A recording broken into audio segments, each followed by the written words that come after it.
What we're going to do today is serger lace. It's so, or serger crochet is another name for it. This is a little baby skull cap that has made it really cute and feminine by just simply, this is a purchased one, and I think they're usually tacked down when you buy them. You have to untack them so you can get to the edges. And this I tacked it, I'm not going to take it out. But look how cute that is.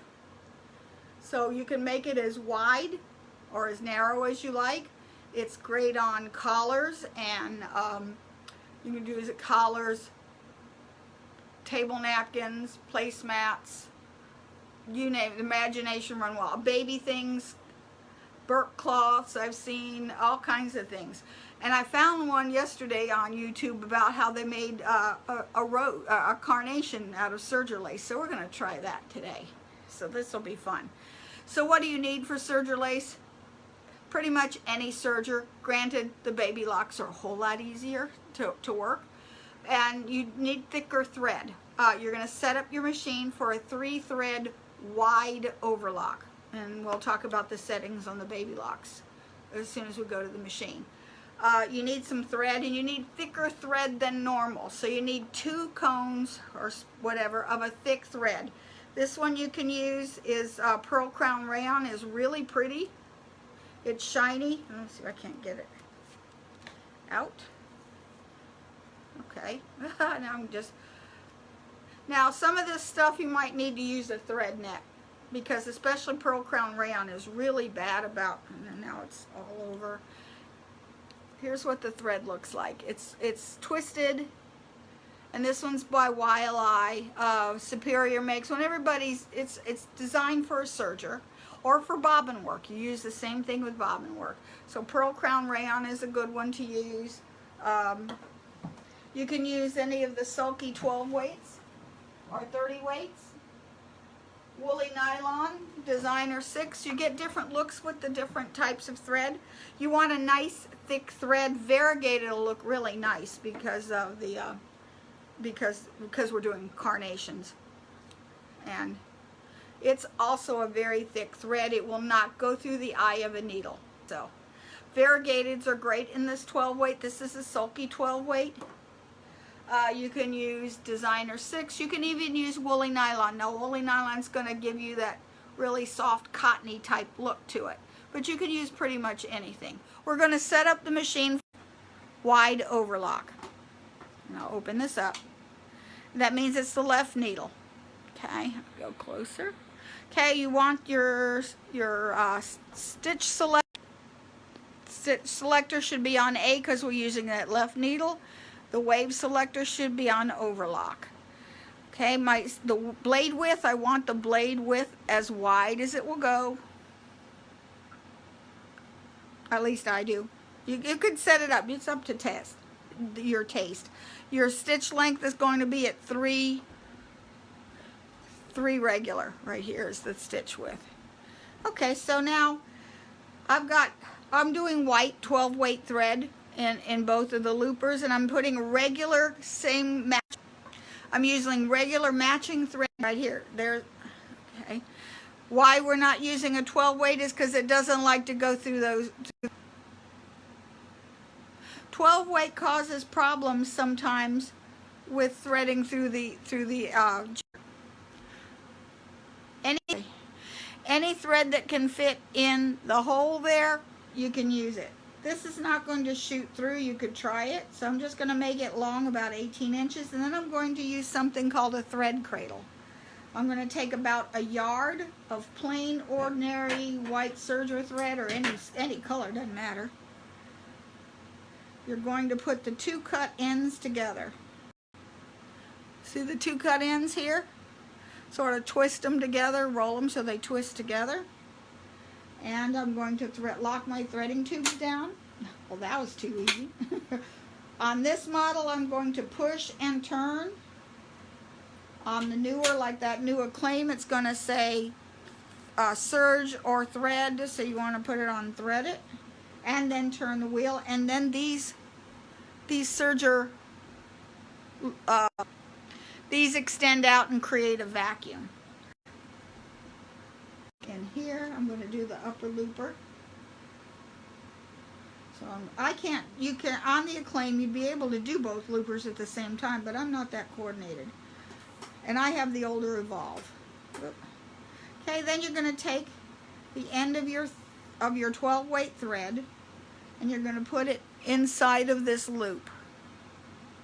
Give it at least 3 inches on this side. Then you shot you shot the thread cradle through, so now all you have to do is pull,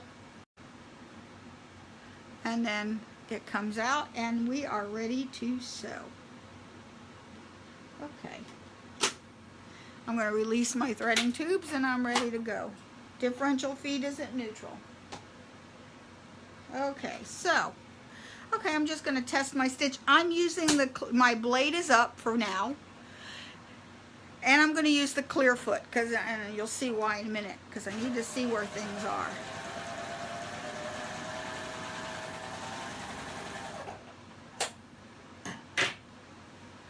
That's wider than I like. I'm going to put it back on medium. I don't like that wide.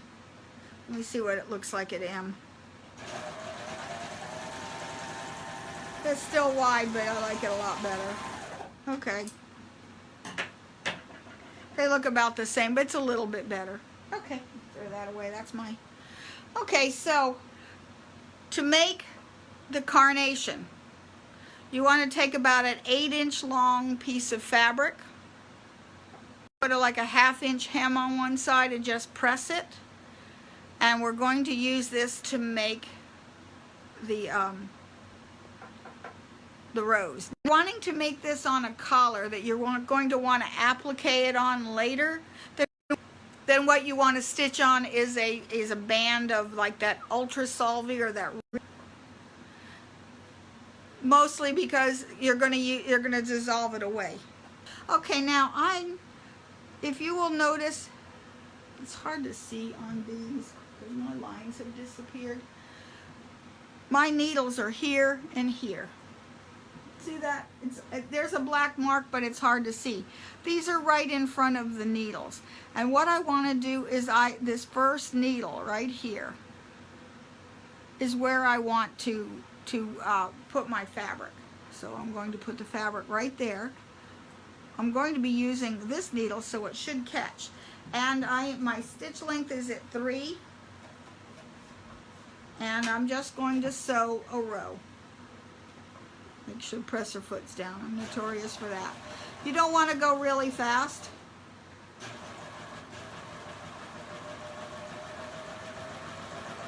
Okay, now I've got to the end. You could do a whole bunch of these and just chain piece them one after another, or if you're going in a circle, you just keep going around and around and around. Sort of make a mark or a pin where you start so you know where to go to the next round. Now to go to the next round, I'll take 1 stitch off, give it the needle some slack right there, pull straight back, turn it, and flip it over. Okay. Now the same thing I want to put. Now the first one was I used the edge of the fabric right with the edge of the foot. This time I'm going to put the edge of the fabric where that first, so I got a Sharpie marker. I just want to make this darker.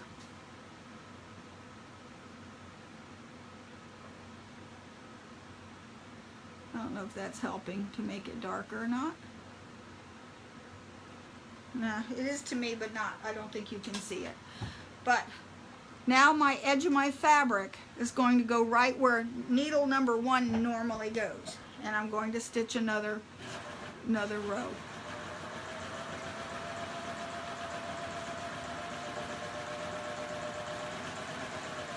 One, do the same thing, turn it over, pull it back. Now, we're going to be off the fabric, and that's good. We want to be off the fabric. Pull straight back and flip it. Okay, now, I call these the toes. See where the loops are right here? Let's see if you can see that better.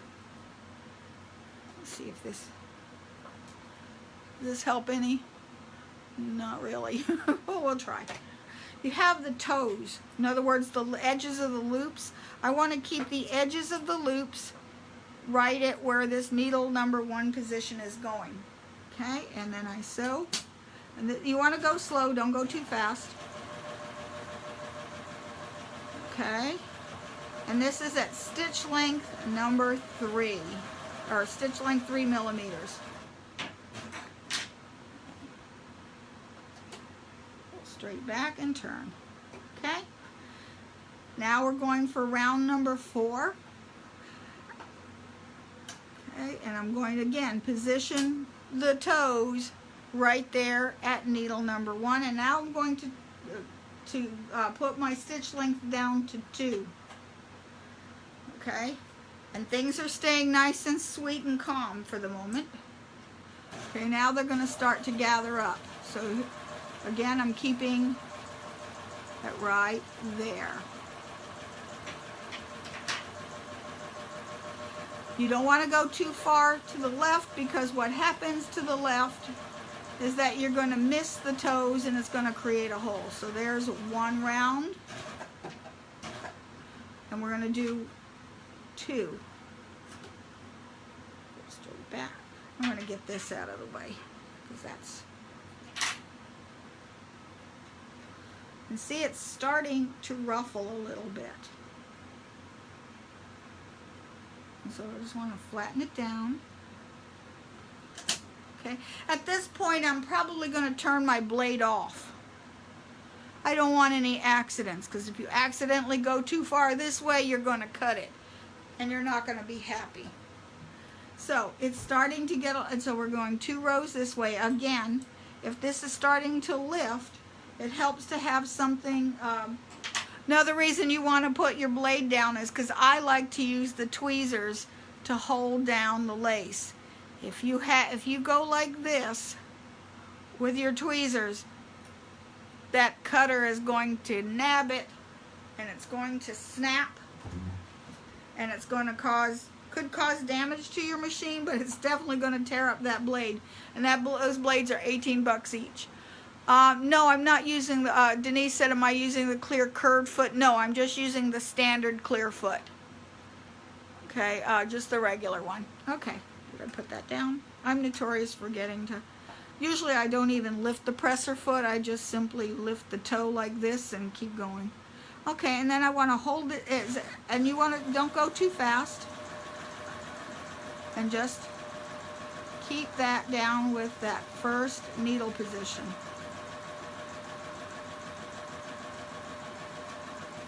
Okay, that is my second row of the 2 length. Whoops, I went off and forgot to turn. It's okay, it'll be good. It's going to be a flower. And now it's really getting ruffly. And just wait. Okay, I'm going to now put that stitch length down to 1. Even littler. And again, this you need to do at least 2 rows. You could do more. You could do this row number 2 to get this as wide as you want it. You can keep doing 5 or 6 rows to get it, like if you're doing like a shawl collar, that would look really nice. Okay. And why are we stuck? Don't do that. It's stuck on here. There we go. There we go. Okay. And I want to straighten this out.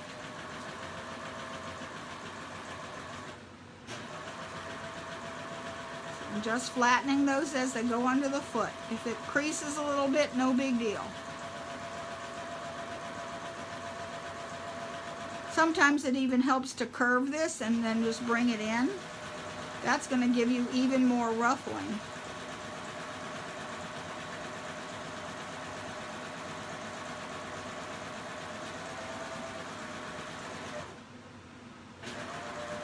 Yeah, that's actually easier. Treat it like a curve.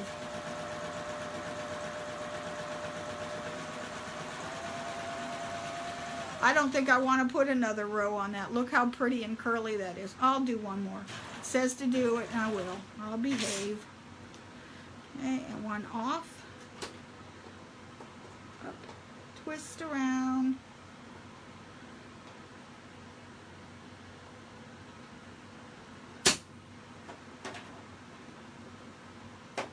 I think what I want to do is take a long stitch until I know it's good and caught. There we go. I'll move it back down to 1.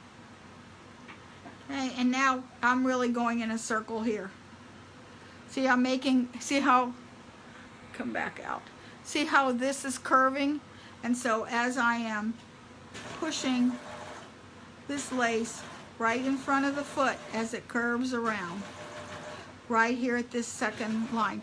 What I have under here is Joan Friedrich has these things you can put on your serger that has these lines, and you line them up in front of the needle positions, and so that way I'm not having to look over here, I'm looking ahead, so it gives me a little more control. So let me move that back.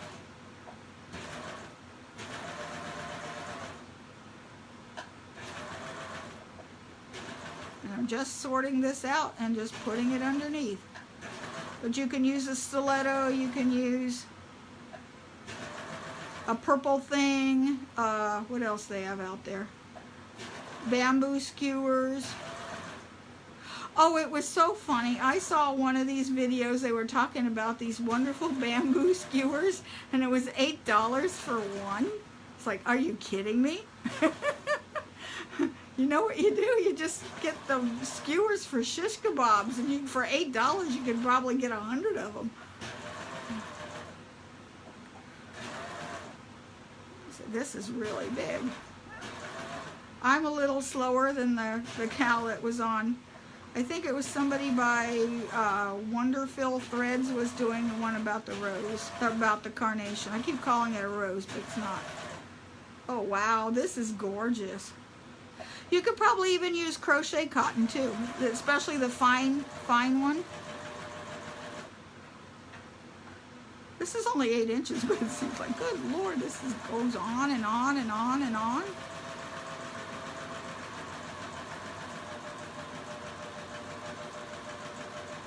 And it, you know, you don't have to be so picky. It doesn't have to be so perfect straight. It's all ruffled. Who's gonna know? Except it's taking forever. You know me, I have no patience at all. But if you don't have any patience, what you're gonna end up is holes. And hopefully I didn't get too impatient here. We'll see in a minute, won't we?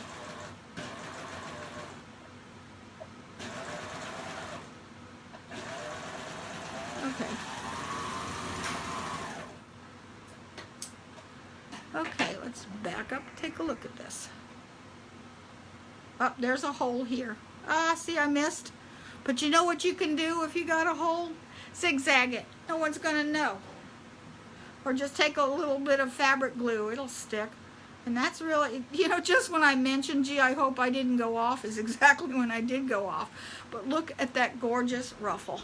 Speed it back here. Isn't that pretty? Okay, now let's go over here to make the flower. Okay, and I'm using green because okay, let's see. Okay, so we just take this. I'll just stick those ends inside and start rolling it really tight.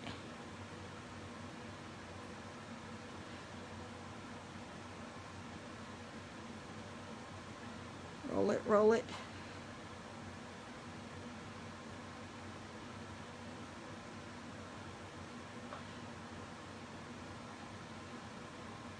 Rolling.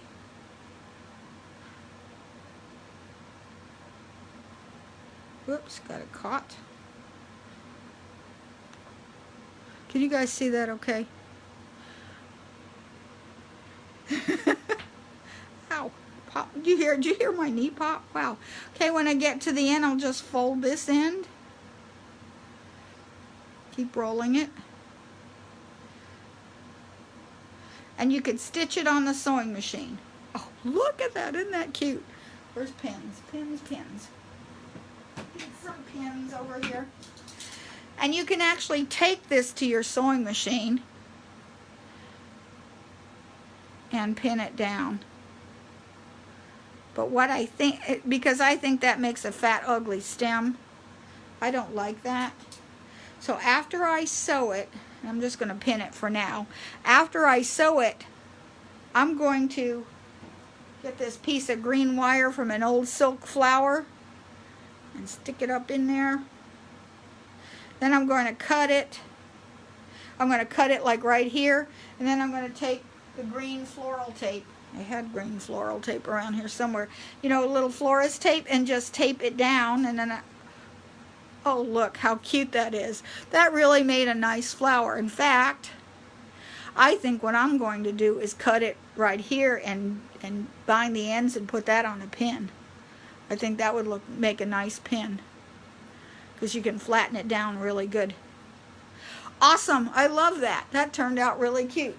And this is a way to use up these crazy exotic threads that we buy, because we think, oh, I gotta have that thread. And we have a lot of this stuff. That was so easy to do, and it was a lot of fun. It really didn't take a lot of time. That would look cute on, oh, I got all kinds of ideas. I think even maybe 8 inches is too long. I could have gotten away with maybe 6 inches to have it a little bit further out. I got to make a bunch of these, because that'll be cute. Who knew? I don't like this part. That's ugly. See, I'll just take this green tape. After I sew it, I'm going to cut it and then attach it to this tape. And I even have some of these extra leaves, and stick those leaves underneath there and tape them in. Have a cute flower. Hair. Oh yeah, hair thing for dancing. I need to make red ones. You could make a whole bunch of them. Cool. Okay. So, does anyone have any questions? What's the name again of the line tape in front? Oh, it's put out by Joan Friedrich. We do have it at the store, so if you call the store, we do have them. And they come in, you can either get the straight ones that are just for the seam allowance, you know, to do your lines, or they even have a set that you can mark all of your positions on your machine, whether it's, so you set it up so that it says, okay, this one slot is for the overlock needle 1, overlock needle 2, you know, so you can set that up and so you can label your machine as to what it is. A lot of people like those. Yeah, good. Janet says good on a dress. They're made by Joan Friedrich, who used to be a Babylock educator. Yeah, Lucinda will look great on hats too. So let's see. And see, this I can say, I don't like to garden, so if I want flowers, I'll sow them. I'm not getting my hands in dirt. Ugh. There's bugs and stuff. How do the flowers hold up in the wash? I don't know. I would say they'd be fine if you hand wash them. I probably wouldn't put them in the washer and dryer, especially after you put florist tape on it. So, but yeah, it holds up fine. What I found sometimes it won't hold up to is snagging. Like a lot of people like to use this on baby things, but I did that on, you know, on burp cloths for my grandchildren when they were babies, and they like to sit there and find a thread and pull it. And get another one and pull it. You know, because they're boys. So, anyway, you guys have a great evening, and I'm going to go quilt tonight. That's it for now. You guys have a great evening, and stay safe, and see you later.